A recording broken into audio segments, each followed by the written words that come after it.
sim, naquela época você começou, aí como foram as bandas a seguir, né? As que você montou em seguida, qual era o estilo? Bem, todas rock. Todas... Eu passei aquela fase adolescente rock metal de preto, como eu tô agora, né? Assim, O rock do mal. Teve a época do cabelo grande. Não, a época do cabelo grande é a época de só andar de preto, a época de só escrever de caneta preta, mas aí é outra. Só escrever de preto é outro assunto. Enfim, é outro tema. Mas a fase bem metal mesmo. E esse período foi. A sorte que no bairro que eu morava, eu tinha um vizinho que tocava bateria. O vizinho do quarteirão do lado e o vizinho de frente da minha casa, o Davi, tocava teclado. Na realidade, ele começou tocando baixo. O Davi era uma pessoa tão talentosa. Caraca. Engraçado falar isso. Hoje eu não tenho contato com ele, não sei por onde ele tá, mas uma pessoa tão talentosa que a gente começou a estudar. Eu comecei a estudar guitarra, ele resolveu comprar um baixo pra gente montar uma banda. A ideia inicial foi essa. E aí ele tocou baixo pra caramba, até que ele ficou muito bom tocando baixo, aí enjoei. Aí eu vou tocar teclado. Aí começou a tocar teclado e ficou muito bom no teclado. Então a gente tocou baixo na primeira banda que a gente teve, foi chamada Thanatos. Que foi essa? Eu ia te perguntar por ela, porque o André, acho que ele, não sei se ele era vocalista. Não, tinha outro André, o Batom. O Batom era o vocalista. Nunca mais eu vi, eu procurei por ele na internet, não achei mais. Eu também não sei se... Acho que ele, não me lembro se ele entrou primeiro, a gente entrou junto. Ele entrou pro teclado, eu guitarra, e na época tinha o Rafael Magu. Mas é outro Magu, não, Marcelo Ronce, que era... É outro Magu. Eu tô confundindo os Magus aqui. Tem o Rafael Magu, que é um guitarrista, e tem o Marcelo Ronce, segunda geração, que é o primeiro Magu. Então esse primeiro Magu, ele tocava, e aí a gente fez dupla, depois ele saiu, eu fiquei só. A Lost Valley eu fiquei só. Mas quando começou tinha outro guitarrista. E depois que foi pra Alliance, aí já... Era o Davi Alliance? Era o Davi Alliance, claro, era o Davi Alliance. A minha memória... Era o Davi no começo da Alliance, teclado. Sim, aí depois entrou a Luciana. Entrou a Luciana. Cara, o Davi, até pra falar isso, porque eu comento com as pessoas o tanto que ele era bom tecladista, que tem gente que não acredita quando eu falo. Eu disse assim, cara, ele era muito, muito absurdo. Não, a banda toda era... Tecnicamente, ele era... Não, a questão de performance é incrível, assim. O bom é que nessa época a gente foi vizinho por muitos anos. A gente, na realidade, a nossa amizade, a gente se conheceu, não vou dizer amizade, porque com 3 anos você não tem amigo, né? A gente se conheceu por 3 anos, quando a gente era vizinho de frente. Quando eu fui morar nesse bairro que eu tinha 3 anos, ele já morava em frente à minha casa. Caramba! Então a gente cresceu junto. Então nessa época, inclusive, antes da música, a gente, na realidade, eu acho que foi no mesmo período da música. Às vezes eu vou me perder aqui na cronologia. Mas a gente, uma vez, antes de existir, aí da internet crescer, ser como é hoje, a gente jogava em rede, Quake. Ele pegou a gente comprou um cabo, jogou um cabo pra ele, a gente fez uma rede com um cabo. E ficava jogando ele. Antes do jogo online, a gente fazia o nosso online. Eu Davi. Na casa. Aí então a gente tinha muito tempo junto, que a gente era vizinho, quando eu tava no colégio, a gente tava lá em casa, a gente ficava treinando. Então eu me lembro nessa época que a gente compunha as músicas, né? E ele era muito criativo, ele criava uns arpejos, aí chegava lá em casa, me tome nota, aí ele ia me passando. Eu pegava e a gente fazia as dobras, e aí dali, vamos fazer uma música, vamos, mas dali surgiu a música. Caraca. Aí quando o Giovanni veio, o Giovanni é genial. Né? Ele é um absurdo. Ele é uma máquina de compor metal. E aí, quando juntou, o Giovanni apareceu, deu match. Aí pronto, uma curiosidade. Eu lembro, uma vez o Silvio chegou a comentar assim, a Lost Valley nasceu da Biuf. Mas como tu tá contando, é como se o Giovanni saísse da Biuf e foi pra vocês, ou vocês foram pra ele? Na realidade, é porque eu acho assim, foram as duas coisas, depende de que ótica você tá vendo. Sim. Como ele saiu, ele na realidade eu acredito que essa visão do Silvio tá ligada ao seguinte aspecto. O Giovanni, ele era um ícone na época por ser o baixista que tocava... É um absurdo, né? Iron Maiden, na época, a cavalgada ali dos 3 dedos. Então ele foi meio que pioneiro aqui em Fortaleza nisso. Então ele fazia aquilo ali. E então ele era a Beowulf. Então como ele montou a Lost Valley, é como se ele tivesse só mudado o skin da banda, entende? Mudou a galera, porque o Giovanni era um da Beowulf, pelo menos em relação a baixo. Ele, o Cláudio compunha e tal, mas o Giovanni basicamente fazia as músicas da Lost Valley, fez muitas músicas da Alliance, ele era o compositor principal. Era o Giovanni. É, a gente sempre vinha com ideia, era porque ele escrevia, ele era professor de inglês, então ele manja inglês muito, ele já escrevia as letras em inglês. Então ele escrevia bem, fazia linhas melódicas sensacional. Fora que a gente se juntava, às vezes, não, vamos mudar essa nota, vamos isso. E quando ele passava pro Rio Devar, né, eu já tô na geração da época do Rio Devar, que foi o Alessandro Macarrão antes. Quando foi o Rio Devar, e a gente tava meio junto. E às vezes um chegava com ideia, enfim.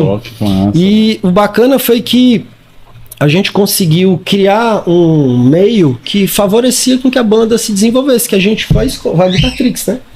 Então a gente se uniu como sócio, aí depois veio o Bois, aí o Bois é sócio da Guitartrix, convivendo praticamente todo dia junto dentro da Guitartrix e o Rio Devar dentro da Guitartrix, e enfim, a banda toda Guitartrix. Então praticamente a gente convivia juntos, então tinha muita facilidade de troca musical. Então foi um período que a gente teve muita produtividade. Tipo a concentração do Dream Theater. Onde é que esses caras se reuniam na Guitartrix? A gente quando tava o período sem aula, às vezes a gente separava um turno pra banda, e era legal porque assim, como era mais a parte de composição, não precisava tanto da batera, a gente se juntava ali. O Boiser, muito criativo também, super inteligente, manuseava lá, ele escrevia uma bateria assim em poucos minutos. Eu lembro quando eu compus aquela música Frente e Verso, que eu precisava de uma bateria, eu idealizei a bateria, eu cantei a bateria, disse pro Boi como queria, o Boi escreveu essa bateria. Boa, velho. Aí eu me lembro que depois o Dario botou uns plugins lá pra ficar com som de bateria massa e tal, que já faz tempo, né?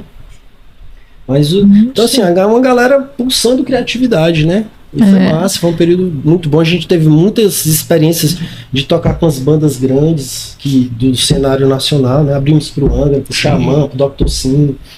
Enfim, foi um período massa, marcante. E a Guitartrix foi assim, vocês planejaram montar a escola ou foi uma coisa que surgiu?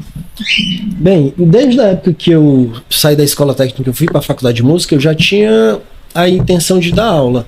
Eu comecei a dar aula muito próximo a como eu comecei a tocar, porque eu desenvolvi rápido, eu me dediquei demais. Enfim, hoje eu sei que eu tenho hiperfoco. Então, pus hiperfoco na música, desenvolvi rápido. E eu comecei a dar aula para os vizinhos, para alguns vizinhos no bairro, antes de dar aula formal. Depois, quando eu entrei na faculdade, tive a sorte, durante a faculdade, de de fazer um concurso, só que eu ainda era aluno, então não podia assumir. Era um concurso diferenciado, porque na realidade nesse período não estavam tendo muitas aposentadorias dos professores e não estava tendo contratação de corpo docente. Então eles fizeram um manejo porque ia faltar professor, e fizeram uma categoria de professorista. E eu me lembro que eu fiquei em segundo lugar. Olha aí. No concurso para professorista.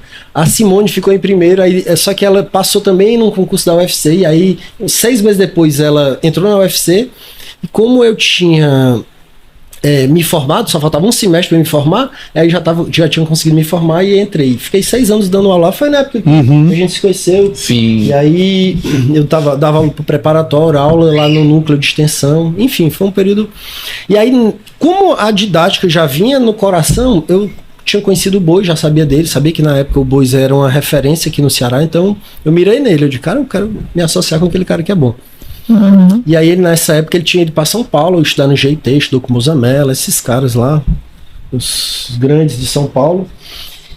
Quando ele voltou, na realidade foi numas férias dele aqui, a gente se encontrou coincidentemente no Dragão do Mar em algum evento, e aí a gente começou a trocar uma ideia. Eu disse, cara, eu tenho a intenção de fazer uma escola. Eu também. Aí tinha o Arthur também, que era o nosso amigo, e ele entrou na história. E então a Guitartrix começou quando ele disse assim, quando eu voltar de São Paulo, do GT, a gente funda a escola. Eu digo, beleza. Aí ele voltou em 2001, eu acho, foi 2002. Em 2002 a gente começou a Guitartrix. Então, ainda tá com a Guitartrix? Bem, na pandemia veio que assolou geral, né? Ninguém saiu ileso. A gente precisa, né, no período pré-pandemia, a Guitartrix estava no Pátio Dom Luiz. Já era o quarto, quinto endereço que a gente já tinha mudado o formato, enfim. Aí tava eu e o Boiser lá no Pátio Dom Luiz. Na pandemia a gente ficou, me lembro que durante o lockdown a gente precisou passar 6 meses com a escola parada, pelo menos o prédio que estava investido, a gente investiu na estrutura, a gente investiu na questão do som, né, isolamento acústico. E ficamos 6 meses com o espaço pagando o valor cheio, a imobiliária não negociou, pagando o condomínio e ainda pagava uma taxa mínima lá, enfim, era um custo mensal altíssimo. Um espaço que não havia usufruto do espaço. Então, isso ele ficou muito chateado também. Era uma situação que a gente não tinha como resolver, não tinha previsão, porque quando a pandemia estava no auge, não se tinha perspectiva de vai acabar, não vai, né? A gente não sabia quando. Então, era totalmente um cenário incerto para saber. Eu mantenho a sala? Então, a gente resolveu ficar no online, ele ficou. E aí, nesse formato, funcionou tão bem que ele disse, cara, não faz sentido a gente voltar a ficar junto, eu prefiro seguir só. E aí, assim ocorreu, né? E aí depois ele montou, ele já tinha manifestado a ideia de seguir na escola. E aí na época eu disse assim, eu quero ficar com o nome, eu vou ficar com a Guitartrix, eu quero continuar, eu faço questão. E aí, como ele é meu amigo pessoal e uma pessoa maravilhosa, eu disse, não, tá bom. E aí hoje o Bois tem a Grig, né? Grig, isso. Com o Paulo. E eu continuo com a Guitartrix no formato solo. Desde então eu trabalho no formato online, lá em casa, online e presencial, né? Eu fiz uma sala de aula lá, montei, tem equipamento, tem tudo, dou aula lá presencial e quem não pode ir, às vezes a gente fora, eu dou aula online. E a Guitartrix persiste até hoje. E olha que são mais de 20 anos, muito mais de 20 anos, 22, porque tu já dava aula antes dela, né? De Guitartrix são 22 anos, mas eu comecei a dar aula formalmente em 98 no conservatório. Em 98 eu entrei no conservatório e fiquei lá até 2015, por 17 anos. Hoje eu brinco que eu depois do meu diagnóstico, eu descobri a causa da minha saída do conservatório. E aí, depois que eu saí do conservatório, me convidaram para voltar. E aí não deu certo, eu não quis, enfim, eu tinha outros objetivos. Mas, ano passado, recebi novamente o convite, mudou direção, enfim. E eu voltei a dar aula no conservatório também. Que Olha que coisa boa. Eu dou aula na Guitartrix. Passei num concurso para Escola Municipal de Música de Fortaleza, que vai abrir aqui perto de vocês. Ah, é? Quer dizer, não tão perto. Não tem ali na Escola Municipal de Música de Fortaleza, não tem a avenida da Pontes Vieira? Sim. Bem no comecinho da Pontes Vieira, depois que desce o viaduto, não tinha ali do lado direito, perto do mercado, uma Bethesda? Sim. Bem grande. Ali vai ser a escola de música. Que coisa boa. Véio, que massa, Olha velho. aí. Em tese era para ter começado em outubro ou novembro do ano passado, só que as burocracias a gente sabe como funcionam e ainda não iniciou, mas a previsão é que esse ano comece lá e eu vou dar aula lá, tô dando aula no conservatório em casa. Ai, Só coisa que boa. Além de atender, eu atendo lá em casa também, no mesmo espaço que é a Guitartrix, eu atendo com psicanálise e algumas outras terapias também. Que massa, muito velho. bom, viu? Aí é psicanálise que falou, né? Pois é, e como foi A ter música. entrado nessa esfera? Porque assim, mano, pra gente assim, que conhece o Pilha há mais tempo, ele é tipo o David Bowie, né? Uma hora ele é rock, outra hora ele é hard rock, outra hora ele é punk, outra hora ele é pop-punk.